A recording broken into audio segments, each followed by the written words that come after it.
बिस्मिल्लाहिर्रहमानिर्रहीम। अभी हम देखेंगे कि ब्लड थिनर्स एंड सर्जरी के बारे में।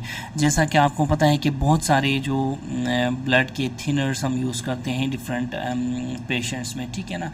तो ये जो ब्लड थिनर्स होते हैं इनका जो है सर्जरी में क्या रोल है, मैकेनिज़्म ऑफ एक्शन क्या है और कब हमने इनको बंद करना होता है, ठीक है ना। तो इसमें हमारे पास काफ़ी सारी जो ड्रग्स हैं वो मैं एक एक करके हम सारी की सारी यहाँ पे डिस्कस करेंगे, ठीक है। सबसे पहले जो हमारे पास जो ड्रग है वो है हेपरिन, ठीक है। देखिए हेपरिन जो है, हेपरिन को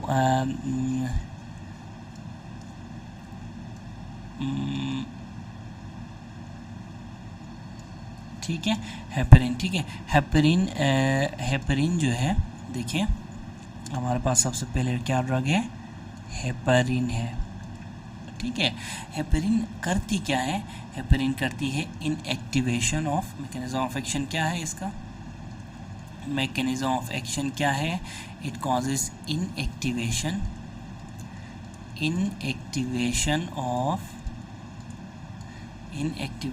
ऑफ थ्रोम्बिन, ठीक है। हेपरिन क्या करती है, इनएक्टिवेशन ऑफ थ्रोम्बिन करती है वाया पोटेंशिएशन ऑफ एंटीथ्रोम्बिन। साथ में क्या करती है, वाया पोटेंशिएशन ऑफ एंटीथ्रोम्बिन, ठीक है। यहाँ हम थ्रोम्बिन को टी लिखेंगे शॉर्ट फॉर्म में और एंटीथ्रोम्बिन को AT लिखेंगे। ये मैकेनिज्म ऑफ एक्शन है, ठीक है ना।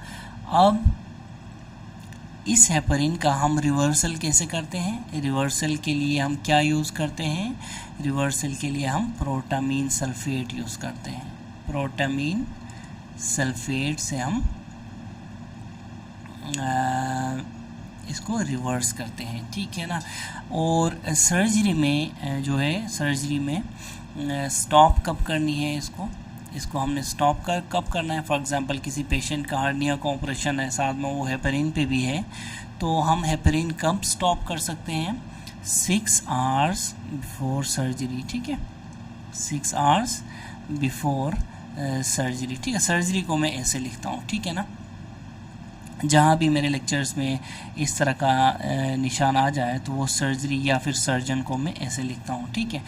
तो 6 आवर्स बिफोर हम हेपरिन को स्टॉप कर देंगे।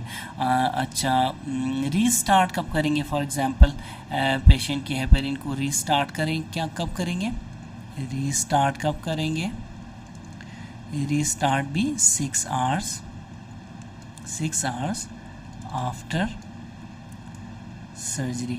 तो ये तो था हेपरिन के बारे में, ठीक है ना, नंबर 1 हेपरिन के बारे में, ठीक है। अच्छा, उसके बाद हमारे पास आती है फेमस ड्रग एस्प्रिन, ठीक है। एस्प्रिन जो है, एस्प्रिन, ठीक है, एस्प्रिन आती है। एस्प्रिन जो है, देखें एस्प्रिन को हम कब स्टार्ट एंड स्टॉप करेंगे। एस्प्रिन जो है वो, वैसे एस्प्रिन का सबसे पहले मैकेनिज्म ऑफ एक्शन देखेंगे, mechanism of action of aspirin, ठीक है ना। ये क्या करती है, कॉक्स इनहिबिटर है, हेपरिन कॉक्स पाथवे को इनहिबिट करती है। आपने देखा होगा वो कॉक्स एंड लॉक्स पाथवे में, ठीक है।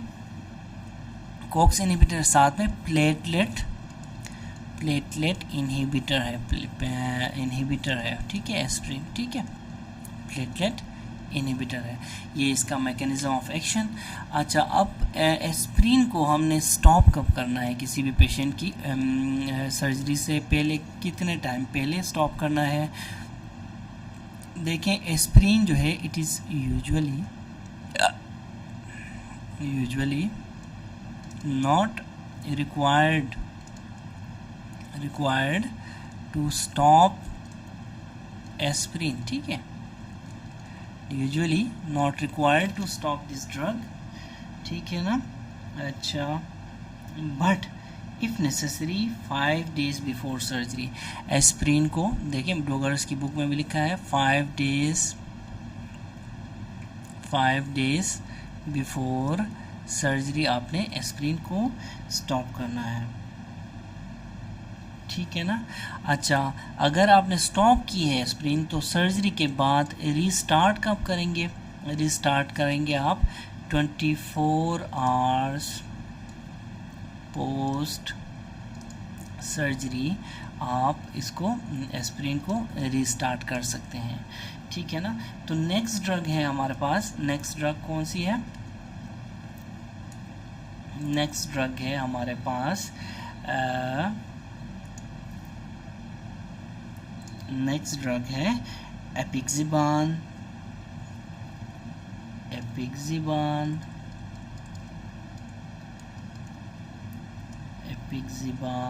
स्लैश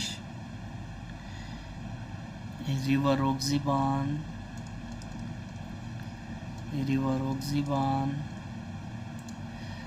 और बेट्रीक्सिबान,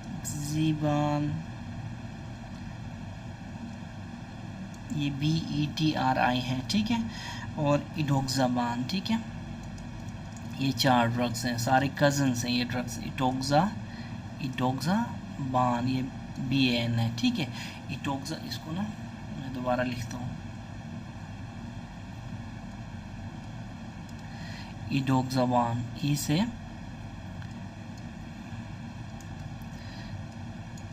इडोक्साबान। ये ड्रग्स जो हैं ग्रुप ऑफ ड्रग्स हैं, ये इनको हम कब इनको हम स्टार्ट कर सकते हैं, कब इनको हम स्टॉप कर सकते हैं, ठीक है ना। इनको भी मैं थोड़ा सा 3 पे लेके आता हूँ। तो मैकेनिज्म ऑफ एक्शन देखें, इनका क्या मैकेनिज्म ऑफ एक्शन है, ये क्या करते हैं, mechanism of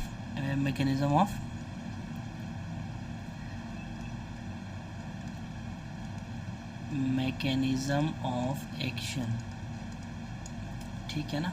mechanism of action जो है एपिक्सिबान वगैरह का, ये है असल में फैक्टर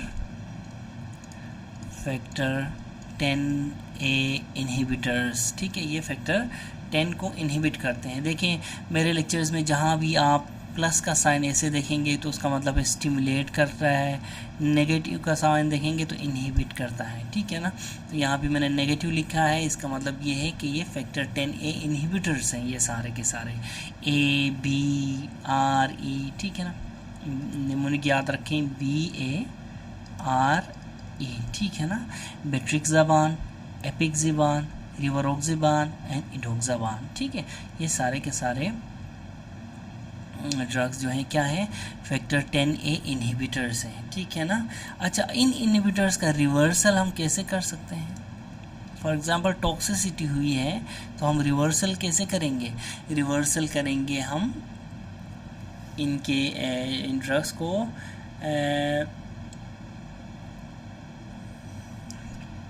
रिवर्स करेंगे एंडेक्सानेट अल्फ़ा के साथ, ठीक है। ये ड्रग एंडेक्सानेट अल्फ़ा के साथ हम इनको रिवर्स करते हैं, ठीक है ना। अच्छा, अब इनको अगर सर्जरी है तो हम स्टॉप कब करेंगे? स्टॉप करने के लिए हमारे पास 24 आवर्स होते हैं, ठीक है। 24 आवर्स बिफोर सर्जरी हम इनको स्टॉप करेंगे। रीस्टार्ट कैसे करेंगे? अब आइंदा मैं स्टॉप को S लिखूँगा, रीस्टार्ट को RS लिखूँगा, ठीक है। रीस्टार्ट हम करते हैं 48 आवर्स, 48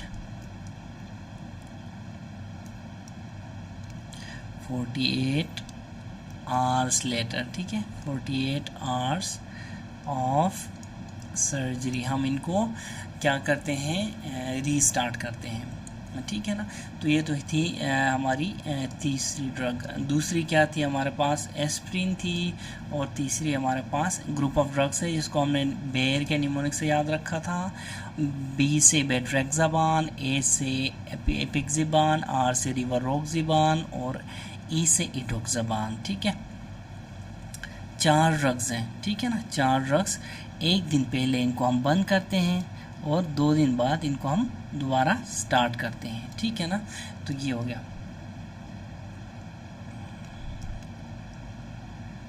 ठीक है, अब नेक्स्ट हमारी जो ड्रग है वो है क्या है, वो है क्लोपिडोग्रिल एंड टिकाग्रिलोर, ठीक है, क्लोपिडोग्रिल।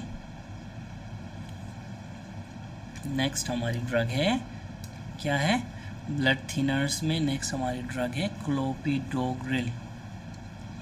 क्या है, क्लोपिडोग्रिल, ठीक है। क्लोपिडोग्रिल के साथ जो ड्रग है वो है टिकाग्रिलोर। ये मैंने सेपरेट इसलिए लिखा है ताकि समझ में आ जाए। देखें, डॉग जब आपको काटता है तो क्या लगाते हैं आप, टीका लगाते हैं, ठीक है ना। तो ये वैसे नॉर्मली इसको एक ही वर्ड में पढ़ा जाता है, टिकाग्रिलोर करके इस तरह पढ़ा जाता है इसको, ठीक है ना। अच्छा, क्लोपिडोग्रिल और टिकाग्रिलोर जो है, इसको देखें, इन ड्रग्स को हम क्या करते हैं, इनको ठीक है ना, इनका मैकेनिज़्म ऑफ एक्शन क्या है। सबसे पहले मैकेनिज़्म ऑफ एक्शन देख लें। इनका मैकेनिज़्म ऑफ एक्शन है ये P2Y12 इनहिबिटर्स हैं, P2Y12 इनहिबिटर्स हैं। और ये P2Y12 कहाँ होता है, ऑन प्लेटलेट सरफेस पे, प्लेटलेट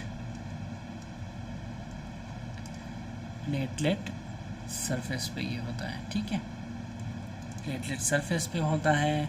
तो ये तो था इनका मैकेनिज्म ऑफ एक्शन, ठीक है ना।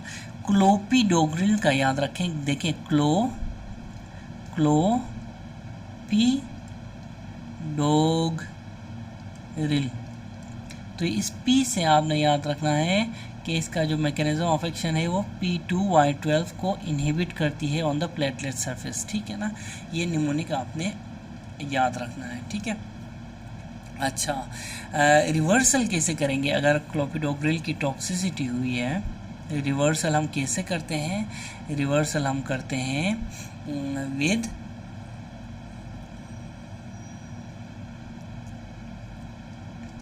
इसका जो रिवर्सल है उसके लिए कोई स्पेसिफिक, नो स्पेसिफिक एंटीडोट को मैं AD लिखता हूँ, ठीक है। अलबत्ता इसमें आप प्लेटलेट ट्रांसफ्यूजन कर सकते हैं, प्लेटलेट ट्रांसफ्यूजन कर सकते हैं। देखें, प्लेटलेट्स होती हैं, छोटी छोटी प्लेटलेट्स होती हैं, इनके ऊपर ये P2Y12 होता है, ठीक है। जो अब जो ड्रग है वो सारी की सारी प्लेटलेट्स पे लगी हुई है, हर जगह पे आके लगी हुई है, स्पेस पे लगी हुई है।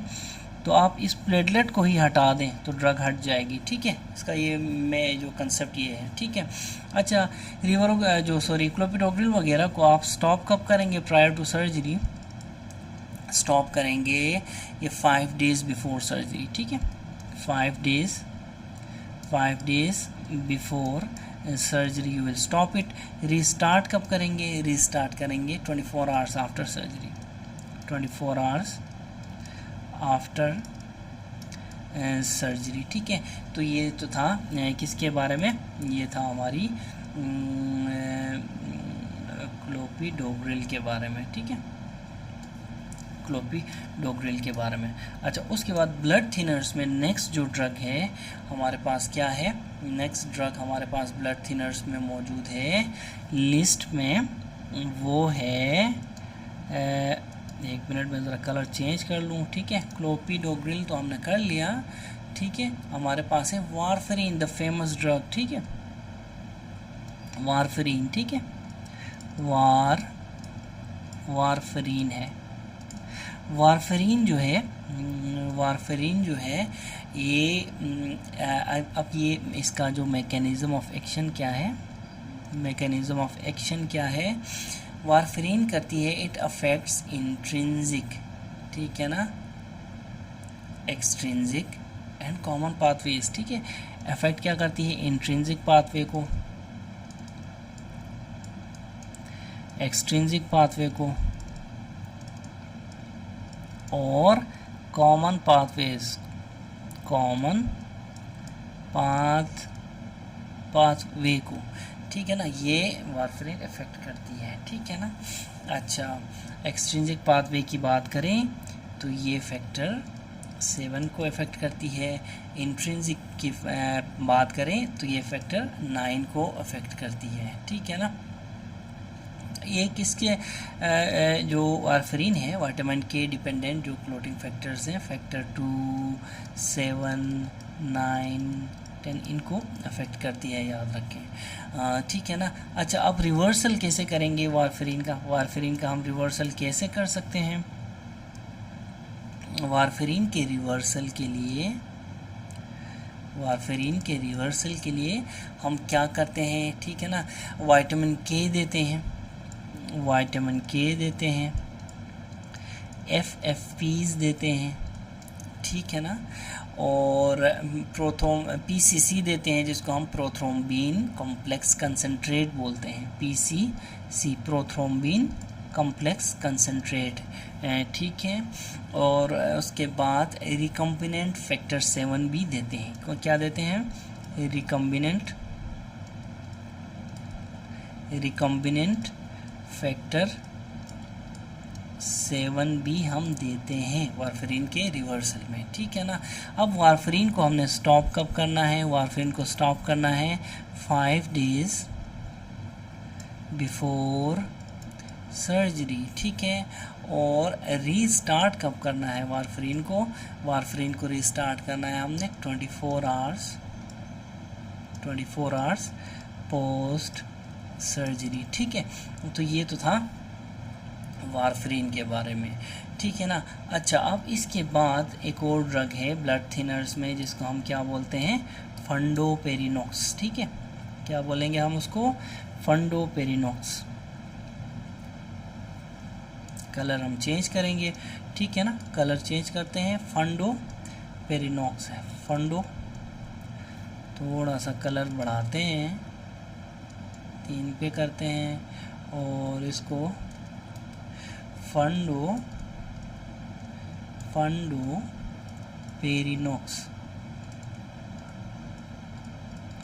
फंडोपेरिनॉक्स जो है वो फैक्टर 10A इनहिबिटर है। मैकेनिज्म ऑफ एक्शन क्या है इसका, फंडोपेरिनॉक्स का मैकेनिज्म ऑफ एक्शन क्या है, फैक्टर 10A इनहिबिटर है, फैक्टर 10A इनहिबिटर है, ठीक है ना। और रिवर्सल, फंडोपेरिनॉक्स के रिवर्सल के लिए नन अवेलेबल, कोई भी चीज़ हमारे पास अवेलेबल फ़िलहाल के लिए नहीं है फंडोपेरिनॉक्स के लिए।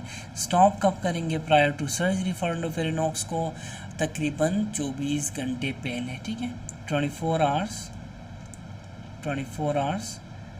Before surgery. और रीस्टार्ट कब करेंगे, रीस्टार्ट करेंगे 6 आवर्स आफ्टर सर्जरी, ठीक है। तो ये फंडोपेरिनॉक्स है, ठीक है ना, फंडोपेरिनॉक्स, ठीक है, ये भी हो गया। अब डायपाइरिडामोल की बात करते हैं। डायपाइरिडामोल जो है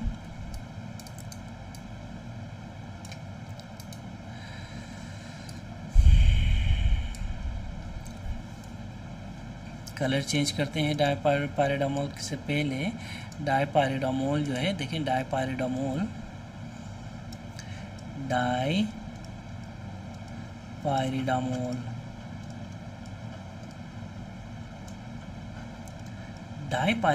एक ऐसी ड्रग है जो कि ब्लड थिनिंग के लिए यूज़ की जाती है, ठीक है ना।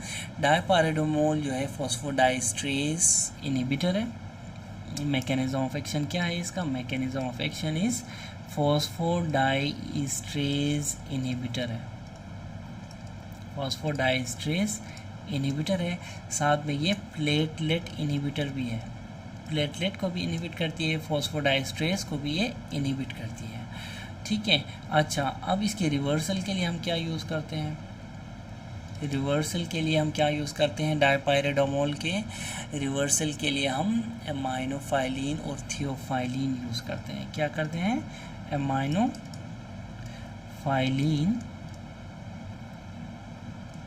और थियोफाइलिन यूज़ करते हैं। एमाइनोफाइलिन और थियोफाइलिन के मैकेनिज्म ऑफ एक्शंस, इनके साइड इफ़ेक्ट्स, इनके जो यूजेस हैं, इन सब के बारे में मेरी डिटेल्ड वीडियो मौजूद है। ठीक है। स्टॉप कब करेंगे? स्टॉप कब करेंगे? स्टॉप करेंगे 48 आवर्स बिफोर सर्जरी। डायपायरिडोमोल 2 दिन, ठीक है, 2 days before surgery we will stop this। और रीस्टार्ट कब करेंगे? 24 आवर्स ऑफ पोस्ट सर्जरी हम रीस्टार्ट करेंगे। डायपायरिडोमोल भी हो गई, फंडोपेरानॉक्स भी हो गई, वारफेरिन हो गई। ठीक है। अब जो है एक और ड्रग है जिसको मैं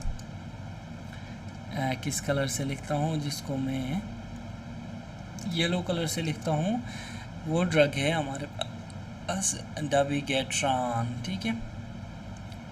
उसको मैं यहाँ लिखता हूँ डाबिगेट्रॉन। वैसे सिंगल वर्ड है, लेकिन मैंने इसको क्या किया है? ब्रेक डाउन किया है to easy make it easy for you. ठीक है ना? डाबिगेट्रॉन।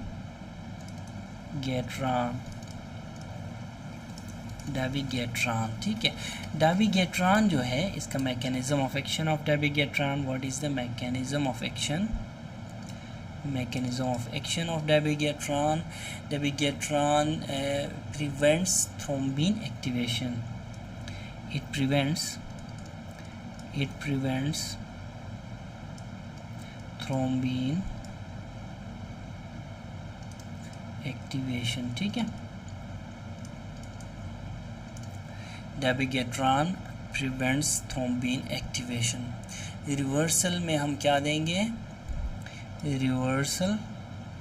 Reversal of dabigatran we use monoclonal antibody। ठीक है। monoclonal antibody, we use monoclonal antibody। which monoclonal antibody we use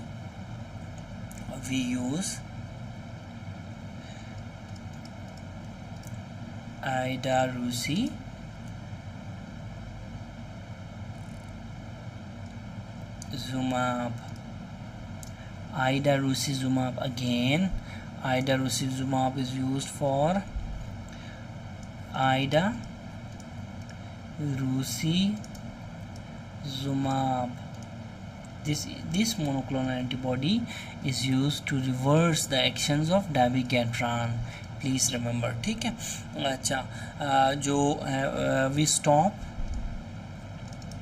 dabigatran, we stop 48 hours before surgery and we restart this drug after 48 hours post surgery you can restart dabigatran। So these are some drugs which are related to the surgical field, which are blood thinners। Okay, you have to remember all these because it's very important for a surgeon when to stop and when to start blood thinning drug। Thank you।